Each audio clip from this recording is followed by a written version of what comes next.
Babak baru demi babak baru proses persidangan cerai antara Baim Wong dan Paula Verhoeven terus menjadi perbincangan publik.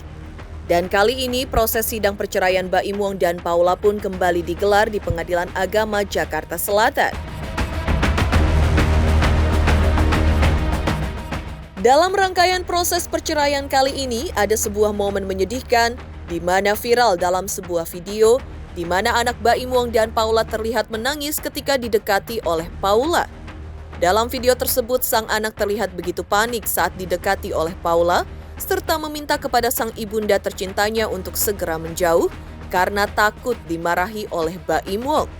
Lalu seperti apa tanggapan dari pihak Baim Wong dengan adanya video sang anak tersebut yang kemudian menjadi viral? Seperti apa juga tanggapan dari pihak Paula Verhoeven atas unggahan video tersebut yang kemudian menjadi viral dan menjadi bahan perbincangan publik? Benarkah jalan perceraian menjadi satu-satunya jalan dan solusi untuk Baim Wong dan Paula Verhoeven? Pemirsa, bersama Intens Investigasi, kami hadirkan kabar terkini, terpercaya dan teraktual. Tetapi sebelumnya jangan lupa untuk like, subscribe, dan juga share channel YouTube ini.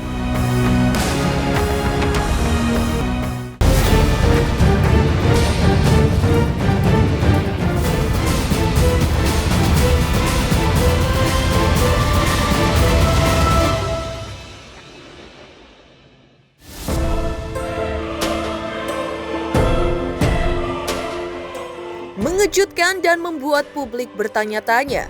Seperti itulah yang kini ada dalam benak publik ketika sebuah postingan video yang diunggah oleh Paula di mana anaknya menangis saat didekati olehnya kini menyita perhatian publik. Bahkan dalam video tersebut, anaknya pun meminta kepada Paula untuk segera menjauh dan meninggalkannya karena khawatir terlihat Baim Wong dan akan marah. Seperti apa penjelasan detail pihak Paula dan Baim Wong?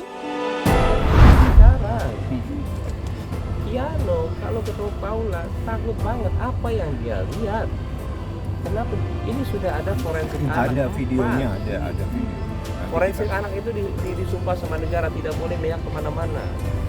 Dan dia melihat sendiri kondisi anak seperti apa. Dan ini anak psikis mentalnya sudah kena. Dan saya juga nggak tahu setiap assalamualaikum Paula. Takut anak saya. Dan semua videonya saya nggak ingin enggak, saya cuma pengadilan. Iya, saya nggak ngada-ngada. Saya juga nggak mau ngomong kayak begini untuk semua nanti lempar lagi karena anak saya pasti nanti suatu saat dia udah bisa KENZO, udah bisa semuanya baca. Karena dia bisa baca. Tapi saya gimana? Semua kerugian dari saya. Kalau emang dari awal kenapa Paula boleh tapi saya nggak boleh membela diri saya? Tapi Paula boleh terus dan semua didukung. Saya sampai bingung kadang-kadang. Sekalian aja pengadilan terbuka biar kita tahu siapa yang salah siapa yang benar. Sidang minggu kemarin supaya kalian sekarang pakai logika gitu.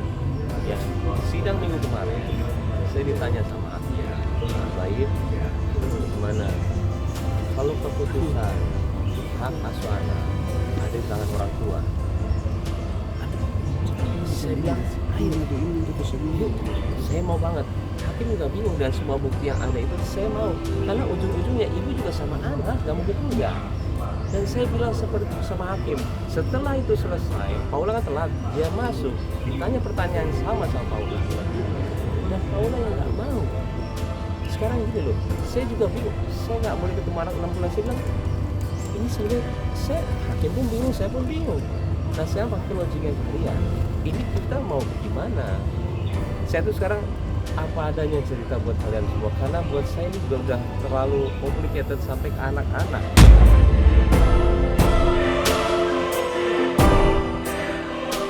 Siap ya, saya ada videonya saya nganterin anak saya ke rumah Paula karena anak saya nggak mau ketemu. Saya paksa ketemu. Ayo nggak boleh gitu sama mama. Ayo ketemu. Baru nyampe sudah nangis dan di situ dramanya sudah pasti ada terus. Kalau Paula tuh ampun saya sampai kadang-kadang sudah ya Allah Paula kalau aku nggak peduli ngapain sekarang aku anterin anak ke rumah sih. Aku kadang-kadang suka bingung kadang-kadang ini ngapain gue di sini. Gue berkali-kali Paula nganterin anak ini untuk supaya selamat lu. Sampai bingung, maksudnya semua diputar balikan serasa saya itu yang paling jahat. Dan di pengadilan saya juga bilang, saya sekarang mikir gimana caranya anak dekat sama ibunya. Dan pas waktu forensik anak juga, saya pengaduannya ke mereka, tolong deketin anak sama ibunya lagi.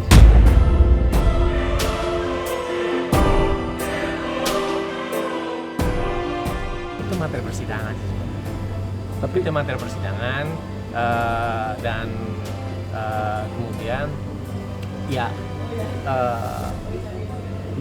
itu memang materi persidangan sebenarnya yang sebenarnya ya bisa saja itu sebenarnya apa ya, hal-hal terdalam, hal-hal terdalam dari semua pihak. Itu kira-kira ya itu bagaimana orang tua itu bisa saling memberikan suatu perhatian pada anak-anak. Persoalan status itu persoalan status. Ya namanya anak-anak itu jauh lebih penting. Sebagaimana saya katakan awal bahwa mereka punya masa depan. Mereka yang akan menghadapi dan menghapus apabila terjadinya catatan-catatan sejarah yang memang tersimpan di dalam dokumen elektronik pada saat itu. Oleh sebab itu makanya saya tuh agak enggan kalau misalnya ditanyakan terkait dengan anak-anak itu sendiri, karena ini untuk menghormati dari anak-anak itu sendiri. Makanya dalam pendekatan tugas saya itu anak-anak akan terdampak, mereka akan menghadapi depan, dan itu yang harus menjadi perhatian bagi semua pihak, tidak hanya para pihak tetapi juga oleh penasihat hukum. Karena apa? Karena ini menjadi suatu catatan penting dengan ke depan, terutama dalam hukum itu sendiri. Nah, hukum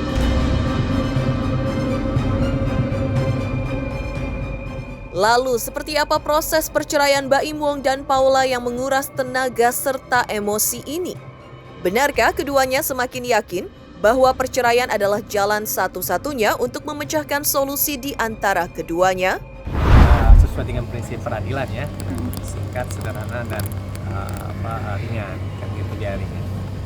Nah, jadi sebenarnya pada saat ini memang kita pengen pembuktian.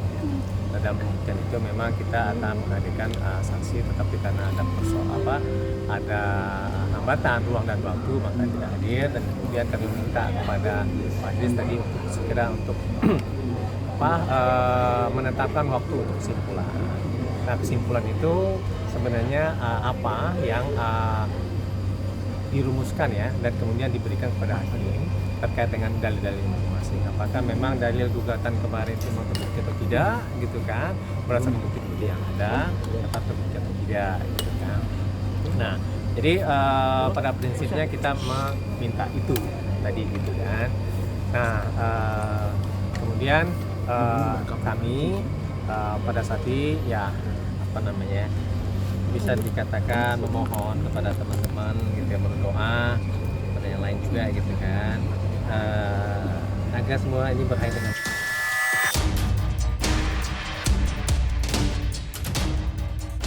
Sebelumnya, dalam sidang perceraian pekan lalu dengan agenda mendengar keterangan saksi ahli, Paula Verhoeven menghadirkan seorang saksi ahli di bidang telematika, Abimanyu. Dalam pernyataannya, Abimanyu menjelaskan hasil analisisnya atas video rekaman CCTV yang menunjukkan adanya dugaan suatu kontak fisik yang cukup keras dari pria yang diduga Baim Wong kepada diduga Paula Verhoeven. Seperti inilah analisis dari pakar telematika Abimanyu tentang kejadian yang diamati dalam video CCTV di rumah Baim dan Paula tersebut. Prianya tersebut menjadi bicara keras kepada yang wanita, kemudian ada suatu bentakan-bentakan, ada suatu bicaranya kencang sehingga membuat suasana jadi semakin tidak kondusif, ya. Dan dari perbuatan tersebut, kalau yang wanita ya diam aja, kayak pasrah aja, ngomong tenang, tetapi yang ini agak keras. Karena diam aja mungkin jadi ada membuat yang prianya ini jadi pengen intens untuk berinteraksi dengan yang wanitanya untuk ngomong gitu ya, minta respon, sampai kemudian terjadi kontak tubuh ya secara keras. Silahkan diterjemahkan, kalau saya bahasanya bahasa telematika ya. Jadi kalau gini lah, kalau bahasa telematikanya kita melihat bahwa itu terjadi adanya suatu kontak kekerasan, juga kontak jadi melakukan sesuatu kepada kepalanya yang wanita ya. Di situ jadi konteks ini sehingga dengan pergerakan tangan yang pria kemudian membuat kepala wanita sampai kayak terdorong ke depan karena dari samping gitu kan berhadapan-hadapan.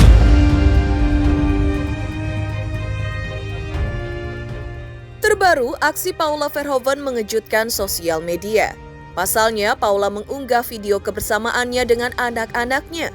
Dalam video tersebut tertangkap momen Kenzo yang terang-terangan mengusir Paula Verhoeven karena takut sang ibu akan dimarahi papanya Baim Wong jika Paula bersama anak-anaknya.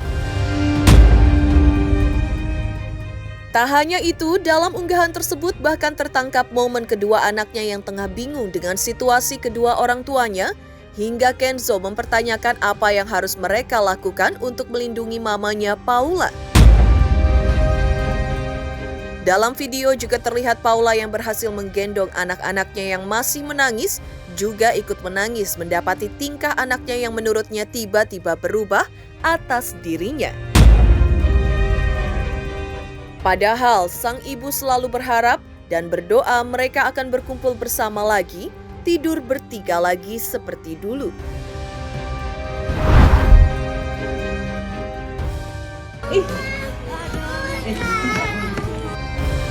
Nanti mama dimarahin papa.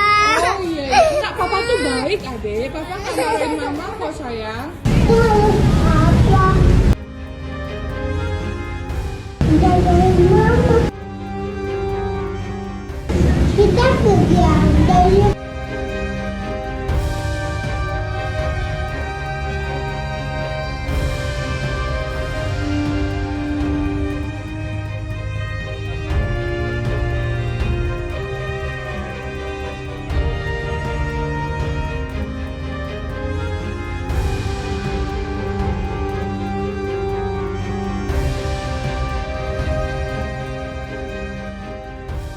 Mengejutkan respon pihak Baim Wong usai dituding jauhkan kedua anaknya dari ibunya. Lantas seperti apa bantahan Fahmi Bahmit terkait tudingan adanya KDRT dalam rumah tangga Baim Wong dan Paula? Selamat untuk Intens Investigasi karena sudah mencapai 3 juta subscribers di YouTube. Sukses selalu and all the best. Oke.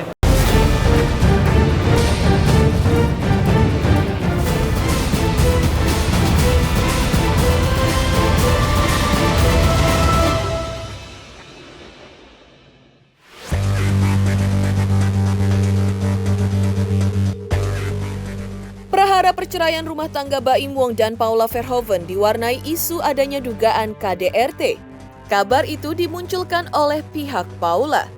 Namun, kuasa hukum Baim Wong Fahmi Bahmit membantah adanya dugaan KDRT dalam prahara rumah tangga Baim dan Paula. Hal itu berangkat dari keterangan 3 saksi ahli yang dihadirkan dari pihak Paula Verhoeven di persidangan cerai keduanya. Menurut Fahmi, dalam persoalan KDRT, sangat ironis jika seseorang mengaku ahli tapi tidak paham proses hukum. Fahmi tegaskan bahwa proses hukum jika diduga ada KDRT, maka harus ada laporan polisi terkait tindak pidana kekerasan dalam rumah tangga sebelumnya. Tak hanya itu, Fahmi juga menjelaskan bahwa yang berhak menjelaskan terkait visum adalah ahli dari rumah sakit yang membuat visum tersebut terkait ada atau tidak adanya KDRT. Selain itu, menurut Fahmi, bukti video pun harus diverifikasi terlebih dahulu melalui laboratorium forensik, tidak langsung dicomot lalu dijadikan bukti di persidangan. Karena kalau tidak ada verifikasi dari laboratorium forensik, maka video tersebut dianggap tidak ada. Saya sih melihatnya bahwa apa yang disampaikan itu tidak mempunyai kekuatan hukum.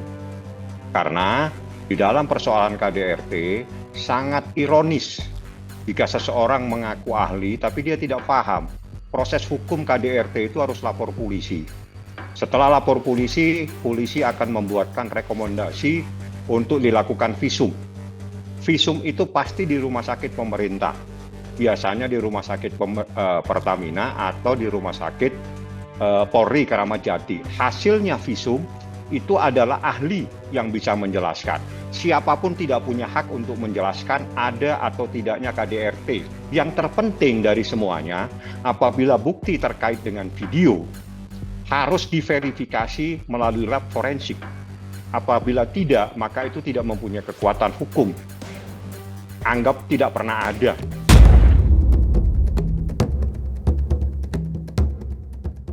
Fahmi Bahmid menegaskan bahwa ada 3 alasan dirinya membantah adanya tuduhan KDRT sebagaimana diungkapkan pihak Paula Verhoeven. Pertama, tidak ada laporan polisi dari pihak Paula atas Baim Wong soal KDRT. Kedua, tidak adanya visum atas akibat KDRT yang dituduhkan tersebut. Dan ketiga, video yang diduga sebagai bukti KDRT yang disodorkan pihak Paula itu patut diragukan keasliannya. Tak hanya itu, menurut Fahmi, saksi ahli yang dihadirkan pun diklaimnya tidak punya kewenangan untuk menganalisis video karena ia seharusnya ditunjuk oleh polisi sesuai mekanisme hukum acara. Kewenangan untuk menganalisis video sebagai bukti perkara, menurut Fahmi adalah dari hasil laboratorium forensik, yaitu orang yang ditunjuk oleh polisi pada rumah sakit Polri atau rumah sakit pemerintah. Lalu ada pula dokter di rumah sakit tersebut yang membuatkan visum. Kalau semua itu tidak ada, termasuk tidak ada laporan polisi terkait KDRT, maka menurut Fahmi tidak pernah ada KDRT. Nah, ada 2 hal yang paling terpenting, bahkan 3. 1, tidak pernah ada laporan polisi, tidak pernah ada visum, dan videonya patut diragukan keorsinilannya atau keasliannya. Tidak bisa dianalisis karena dia tidak punya kewenangan menurut hukum. Karena yang punya hak untuk melakukan itu melalui laboratorium forensik, yakni orang yang ditunjuk oleh polisi pada rumah sakit pemerintah. Biasanya rumah sakit Polri dan rumah sakit Pertamina. Saya kan sudah sering melakukan laporan polisi KDRT. Bagaimana setiap kita lapor, tidak diperiksa dulu, kita di SPKT lapor, dibuatkan tanda lapor, setelah itu dibuatkan rekomendasi, diantar minimal oleh 2 polisi, diantar di rumah sakit yang terdekat, biasanya rumah sakit pemerintah. Di situ nanti ada dokter yang membuatkan visum. Di dalam visum itu nanti ada bengkak sekian sentimeter, apa dan segala macam. Kalau itu tidak ada, tidak pernah ada surat dari rumah sakit Polri, tidak pernah ada bukti laporan polisi, berarti tidak pernah ada KDRT.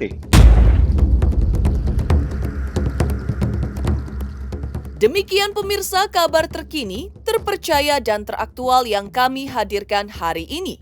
Saksikan terus Intens Investigasi setiap hari Senin sampai dengan Jumat tayang 5 kali sehari, pada Sabtu tayang 3 kali sehari, yaitu pada pukul 11 siang, 12 siang, 3 sore, 5 sore dan 6 sore tentunya hanya di YouTube channel. Dan pastikan jangan lupa untuk like, subscribe, share, dan juga komen channel Intens Investigasi.